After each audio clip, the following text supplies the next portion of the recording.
Status ఈ మధ్య ఇది మనిషికి లేకపోయినా వాట్సాప్ లో ఉంటోంది. మింగడానికి మెదుకు లేకపోయినా మీసాలకు సంపంగి నూనె రాసే ఫోటోలు, ఆడి ఈడీ కార్ల ముందు నిల్చున్న క్లిక్లు. మనుషులు నిజం ఎప్పుడో పోయి డిజిటల్ ప్రపంచంలో నకిలీ మనుషులు చాలామంది అవుతున్నారు. ఇలా రియాలిటీకి దూరం అయితే వచ్చే వర్చువల్ కష్టాలేంటో ఈ వీడియోలో చూసేసేయండి.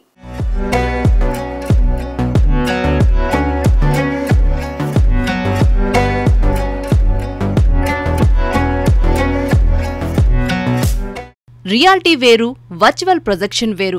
కానీ కొందరు భ్రమనే నిజమనే భ్రమలోనే బ్రతుకుతున్నారు.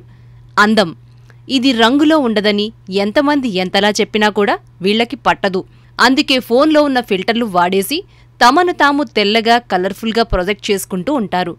నిజానికి వీళ్లు పెట్టే ఫోటోలు చూసి వీళ్లను చూస్తే అస్సలు పోల్చుకోలేం. లావుగా ఉన్నవాళ్లను స్లిమ్గా, నల్లగా ఉన్నవాళ్లను తెల్లగా చూపించే మాయలు ఫోన్లో ఎన్నో ఉన్నాయి. ఇవి వాడేసి తమను తాము ప్రొజెక్ట్ చేసుకుంటే ఆ మాయ ఎక్కువ రోజులుంటుందా? ఫేస్బుక్, వాట్సాప్, ఇన్స్టా ప్రతి దగ్గర ఇదే తంతు. ఒకడిని మరొకళ్ళలా చూపించుకోవడం, వావ్ సూపర్ అంటూ లైక్లు, యు ఆర్ హాట్, బ్యూటిఫుల్ అనే కామెంట్లు చూసి మురిసిపోవడం ఇప్పుడు యూత్ నుంచి ఏజ్డ్ వరకు ఒక ట్రెండ్లా మారిపోయింది. నిజమేంటో నీకు తెలిసినప్పుడు అవన్నీ ఎలా తీసుకుంటున్నావు? నీది కాని ప్రపంచంలో నువ్వు ఎలా బ్రతుకుదామనుకుంటున్నావు అనే క్వశ్చన్లు వేస్తే వాళ్లు అసలు సమాధానమే ఇవ్వలేరు.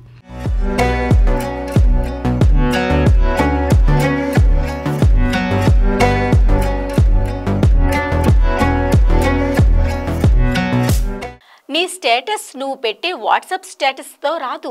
రోజు కొన్ని మంచి కొటేషన్లు పెట్టి వాటిని ఎంతమంది చూశారు, ఏమని కామెంట్ చేశారు అని చూసుకుంటూ కూర్చుంటే నువ్వు సాధించేది ఎప్పుడు? ఇది చేసే టైంలో ఏదైనా పని చేస్తే అది నీ ఎదుగుదలకు ఉపయోగపడుతుంది. నువ్వు ఏదైనా సాధించడానికి వీలవుతుంది. ఇంట్లో గంజి తాగుతూ ఫ్రెండ్స్ ఇవాళ బిర్యానీ తిన్నాను అని ఇన్స్టా రీల్ చేస్తే నీ కడుపు నిండుతుందా? ఇంట్లో ఫ్యామిలీతో కీచులాడి ఫ్రెండ్స్ ఈరోజు మా ఫ్యామిలీతో బయటికెళ్ళాం, ఫుల్ హ్యాపీ అని ఫేస్బుక్లో పోస్ట్ చేస్తే నీ ఫ్యామిలీలో సంతోషం నిండుతుందా?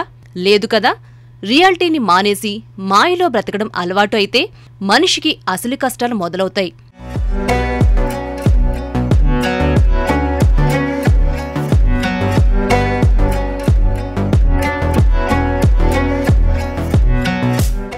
లావుగా నల్లగా ఉన్న అమ్మాయి ఫిల్టర్లు, ఎఫెక్ట్లు వాడి తనను తాను స్లిమ్గా, అందంగా ఇన్స్టాలో ప్రచారం చేసుకుంటే అవి చూసి ఎవరైనా అబ్బాయి ఇష్టపడితే ఆ అమ్మాయి తన రియాలిటీని అతడితో పంచుకోగలదా? నిజం తెలిసాక అబ్బాయి ఇష్టం తగ్గకుండా ఉంటుందా? ఆ అబ్బాయి రిజెక్ట్ చేశాక ఆ అమ్మాయి డిప్రెషన్లోకి వెళ్లకుండా ఉంటుందా?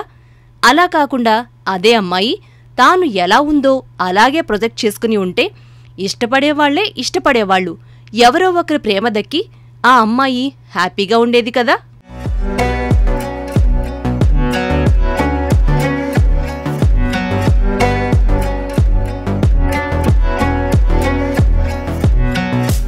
వేరే వాళ్ల బట్టలు వేసుకుని, వేరే వాళ్ల కళ్లజోళ్లు పెట్టుకుని, వేరే వాళ్ల కార్ల ముందు, బిల్డింగ్ల ముందు ఫోటోలు దిగి వాటిని పోస్ట్ చేసే అబ్బాయిలు కూడా చాలామందే ఉన్నారు.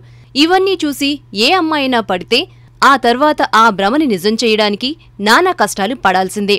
అందుకే ఈజీ మనీ కోసం చైన్ స్నాచింగ్లు, డ్రగ్ పెడ్లింగ్లు మొదలెట్టి జైలు పాలవుతున్న కుర్రాళ్లు ఎందరో ఉన్నారు.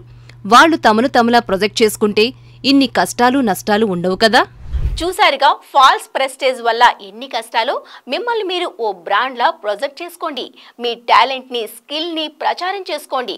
ఫేక్ ముసుగులో బ్రతకడం కంటే మీరు మీలా బ్రతికితేనే ఎక్కువ సంతోషంగా ఉంటారని గమనించుకోండి.